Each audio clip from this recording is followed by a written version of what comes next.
বন্ধুরা, যে সকল বাংলাদেশের জিহাদিরা ভারতের হাই কমিশন অফিস ঘেরাও করেছিলেন, অফিস ভাঙচুর করেছিলেন, সেই বাংলাদেশি দেখুন আমাদের ভারতের মধ্যে ডাক্তারি পরিষেবা নিতে এসছে। হ্যাঁ, আমাদের ভারতের মধ্যে অর্থাৎ আমাদের পশ্চিমবঙ্গের মধ্যে ডাক্তারি পরিষেবা নিতে এসছে।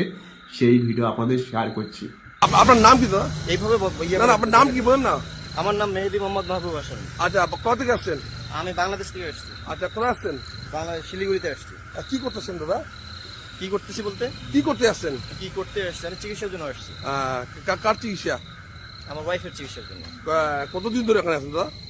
আমি এর আগে 1 মাস ছিলাম, আবার বাংলাদেশে গেছি, আবার আসছি, 3 দিন করে আবার আসলাম। দাদা, এই যে বাংলাদেশে একটা অশান্তি চলছে, ভারত বিরোধী আজাদ চলছে, এই সম্বন্ধে আপনি কি বলবেন? এই সম্পর্কে আমার কোনো বলারই কিছু নেই। এটা হচ্ছে যারা করতেছে তারাই ভালো বলতে পারবে, যারা এখানে শুনতেছে তারাই এটা ভালো বলতে পারবে। এই ব্যাপারে আমার কোনো সে নেই। গতকাল আমি এখানে আমার রাষ্ট্রকে উপস্থাপন করার জন্য আসিনি, আমি আসছি ট্রিটমেন্টের জন্য। ইন্ডিয়ান গভর্নমেন্টের পারমিশন নিয়ে আসছি। আমি আমার যতদিন ভিসার মেয়াদ থাকবে আমি এরপর আমি চলে যাবো। না, এই ক্ষেত্রে আমার কোনো বলার কোনো সেই নেই। বাংলাদেশে কি হচ্ছে না হচ্ছে এই লাইবিলিটি।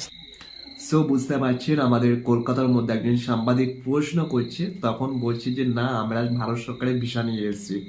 তো আমি মনে করি এই সমস্ত বাংলাদেশিদেরকে কখনো সুযোগ সুবিধা দেওয়া উচিত নয় ভারত সরকারের।